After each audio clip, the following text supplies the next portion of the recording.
So यो चाहिँ हामीलाई चाहिने सर्किट डायग्राम हो। यही अनुसारको कनेक्सन गर्नु होला। अनि यो चाहिँ चाहिने कुराहरू। सो सुरु गरौँ है त। सो फर्स्टमा हामीलाई चाहियो कार्डबोर्ड। कार्डबोर्डलाई चाहिँ आफूले चाहेको सेपमा काट्ने। अनि किप्याडको पछाडि स्टिकर टाइपको हुन्छ, सो त्यो पिल अफ गरेर त्यसलाई टाँसिदिने।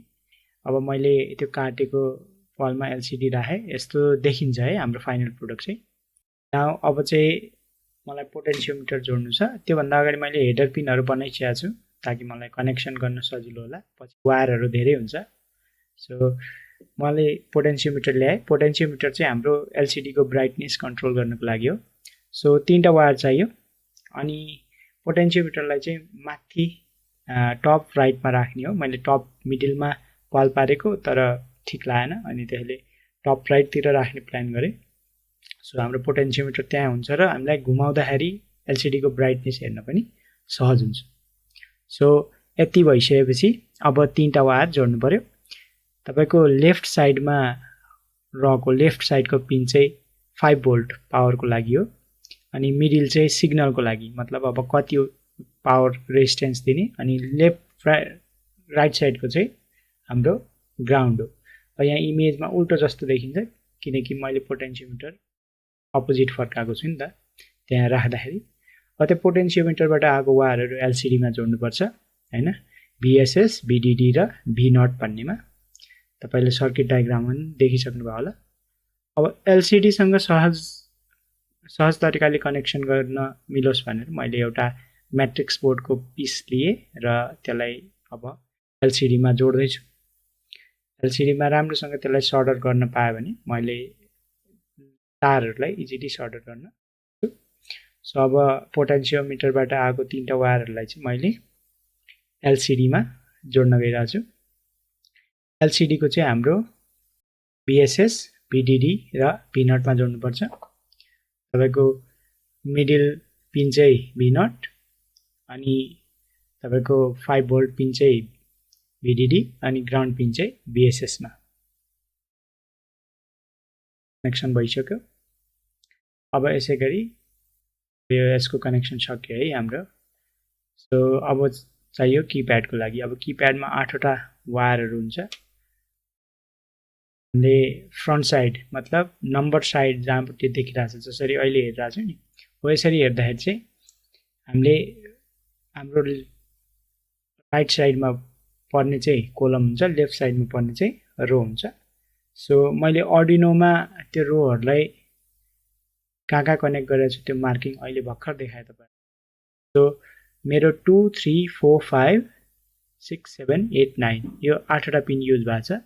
र मैले यो ग्रीन जुन जोडेँ यो चाहिँ कोलम नम्बर 4 को लागि हो। सो फर्स्ट 4वटा चाहिँ कोलमको लागि आयो। अब नेक्स्ट 4वटा चाहिँ रोको लागि। सो लेफ्ट साइडपट्टि पर्ने म जुन फर्स्ट जोड्छु त्यो चाहिँ रो हो, रो 1 है। रो नम्बर 1 को लागि जोडेँ।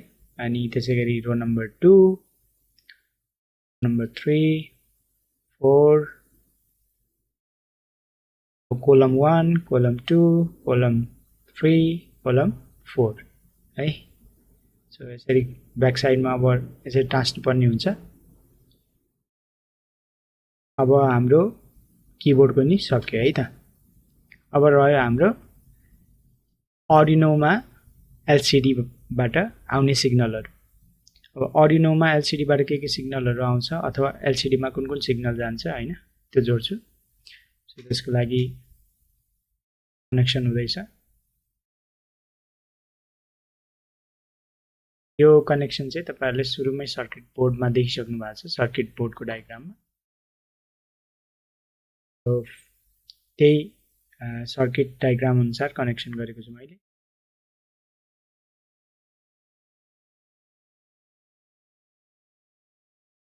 यहाँ कनेक्सन गर्दाखेरि एकदम पिनहरू नजिक हुने हुनाले सो तपाईहरुले त्यो सर्डर चाहिँ सर्ट नहोस्, मतलब एउटा पिनले अर्को पिनलाई टच नगरोस् त्यसरी हेर्नु होला। सो मैले चेक पनि गर्दैछु मल्टिमिटरको युज गरेर। मल्टिमिटरको युज गरेर म हरेक पिनलाई चाहिँ कतै सर्ट छ कि कतै कनेक्सन रङ भयो कि भनेर चेक गरेँ। अनि जता जता रङ थियो त्यहाँको मैले करेक्सन पनि गरेँ र फाइनली मेरो अल सर्किट ओके छ। अब मैले किप्याडको लागि पनि त्यहाँ वायरिङ गरेँ। किप्याडको त्यही अघिको जस्तै नै म रो र कोलमको पिनहरू एट्याच गर्दैछु। अब यतिको कुरा एट्याच भइसकेपछि हाम्रो सर्किट कम्प्लिट भइसक्यो। अब रिमेनिङ भनेको हाम्रो पावर मात्रै बाँकी छ। अब त्योभन्दा पहिला अब सबै सर्किट ओके भइसकेपछि म यहाँ प्रपरली टाल्छु है, प्रपरली त्यसलाई एउटा पोजिसनमा सेट गरिदिन्छु है त। सो एलसिडी स्क्रिनलाई सेट गर्नुको लागि मैले ग्लुगन हट ग्लुगन युज गरेँ। हट ग्लुगनले त्यहाँ टालिसकेपछि स्क्रिन निस्किने भएन। तपाईँहरू अरू कुनै माध्यमबाट नि यसलाई टाँस्न सक्नुहुन्छ। मैले चाहिँ हट ग्लुगन युज गरेँ अनि पोटेन्सियोमिटरलाई पनि उसको ठाउँमा प्लेस गरेँ। पोटेन्सियोमिटरलाई पनि हट ग्लुगनले सेट गर्दैछु। त्यसै गरी वायरिङलाई पनि हट ग्लुगनले आफ्नो ठाउँमा सेट गर्दैछु। अर्डिनो उनोलाई चाहिँ डबल टेप युज गरेर मैले टाँसिदिएको छु। अब यसलाई गरिसकेपछि अब ब्याक साइडमा कभर जस्तो बनाउनु पर्छ। अनि मुख्य कुरा चाहिँ यो की प्याडको पनि यो वायरहरू लुज हुन सक्छ। त्यसलाई पनि मैले अहिले ग्लुगनले लुज नहुने गरी टालिदिएको छु। यो सबैलाई चाहिँ ब्याक कभर दिनु पर्यो। अनि एक लेभलको यो हाम्रो क्याल्कुलेटर कम्प्लिट हुन लागिसक्यो है त। ब्याक कभर बनाउन म कार्डबोर्डको युज गर्छु।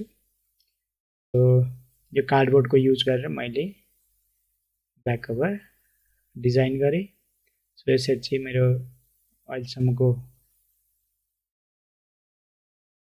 पोटेन्सियोमिटरबाट सिग्नल एलसिडीबाट अर्डिनो अनि अर्डिनोबाट हाम्रो अगाडि किप्याडमा गएको छ। सो यो चाहिँ मेरो ब्याक कभर भयो। अब back cover line टालिदिउँ।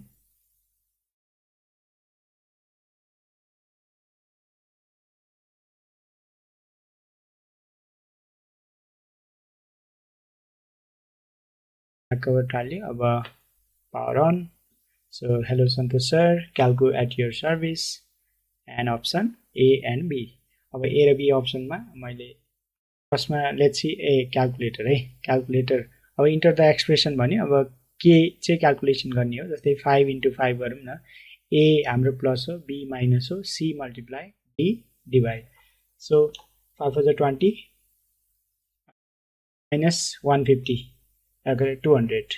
So minus 150 होइन, अभियसली सानोबाट ठुलो। अप्सन बी, बी चाहिँ हाम्रो गेम हो। सो स्नेक गेम, त्यहाँ कर्सर मुभ हुँदैछ अनि यसलाई खाए स्नेकको साइज बढ्दैछ अनि टार्गेट पनि हाम्रो नम्बर नै आउँछ क्या। सो ऱ्यान्डमली टार्गेट आउँछ एन्ड जाँदाखेरि स्नेकको साइज बढ्दै जान्छ। अब गेमबाट आउट हुनु पर्यो भने हामीले 0 प्रेस गरेर स्नेकलाई किल गरेर गेम ओभर बनाउन सक्छौँ। अनि 15 चोटि खाइसकेपछि स्नेक आफै रिसेट हुन्छ फर्स्ट पोजिसनमा है त। सो स्नेक रिसेट भइसक्यो किनकि मैले 15 चोटि खाइसकेँ। सो दिस इज अल क्याल्कुको होइन। अनि त्यहाँ माथिको नब चाहिँ हाम्रो ब्राइटनेस कन्ट्रोलको लागि पोटेन्सियोमिटरबाट हामीले ब्राइटनेस कन्ट्रोल गर्न सक्छौँ स्क्रिनको। Thank you, that's all. Hope you liked it. Subscribe to my channel. Bye by.